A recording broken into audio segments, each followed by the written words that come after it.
அண்மை செய்தியாக பார்த்து வருகிறோம். வங்கக்கடலில் குறைந்த காற்றழுத்த தாழ்வு பகுதி உருவானதாக தெரிவிக்கப்பட்டுள்ளது. விவரங்களோடு இணைகிறார் நமது செய்தியாளர் வெங்கட்ரமணன். வணக்கம். மேலும் விவரம். வணக்கம். இலங்கையை ஒட்டிய தென்மேற்கு வங்கக்கடல் பகுதியில இன்று காலை 8:30 மணி அளவுல காற்றழுத்த தாழ்வு பகுதி உருவாகி இருப்பதாக இந்திய வானிலை ஆய்வு மையம் தெரிவித்துள்ளது.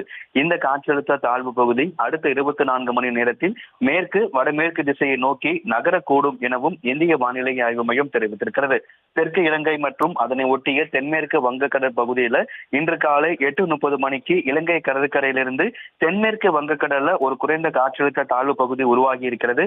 தொடர்ந்து மேல்காற்று சுழற்சி காரணமாக இது கடல் மட்டத்திலிருந்து 5.8 கிலோமீட்டர் வரை நீண்டிருக்கிறது. தற்பொழுது இன்று காலை 8:30 மணி அளவுல உருவாகி இருக்கக்கூடிய காற்றழுத்த தாழ்வு பகுதி அடுத்த 24 மணி நேரத்தில் மேற்கு வடமேற்கு நோக்கி நகர வாய்ப்பு இருப்பதாகவும் தெரிவிக்கப்பட்டிருக்கிறது. வடகிழக்கு பருவமழை தமிழகத்தில் கடந்த ஆண்டு 16ஆம் தேதி தொடங்கியிருந்தாலும் கூட தற்பொழுது வரைக்கும் தீவிர தன்மையை எட்டாத நிலையில தற்பொழுது இந்த காற்றழுத்த தாழ்வு பகுதி புயலாக வலுப்பெறுமா அல்லது அடுத்தடுத்து எந்தெந்த நிலைகளை எட்ட எடுக்கும் அப்படிங்கிறத தொடர்ந்து அதனுடைய திசைகளின் நகர்வுகளை பொறுத்தும் அதனுடைய தீவிர தன்மையை பொறுத்தும் தான் கணக்கிடப்படும் என தெரிவிக்கப்பட்டிருக்கிறது.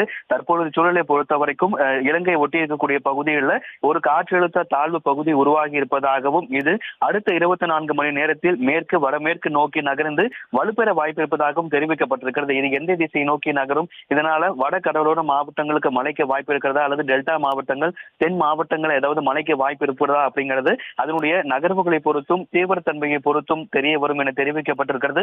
இந்த சூழலை பொறுத்த வரைக்கும் தற்பொழுது இலங்கை ஒட்டிய தென்மேற்கு வங்கக்கடல் பகுதியில இன்று காலை 8:30 மணி அளவுல ஒரு காற்றழுத்த தாழ்வு பகுதி உருவாகி இருக்கிறது எனவும் இது மேற்கு வடமேற்கு நோக்கி நகர்ந்து அடுத்து 24 மணி நேரத்தில் வலுப்பெறும் எனவும் இந்திய வானிலை ஆய்வு மையம் தெரிவித்துள்ளது.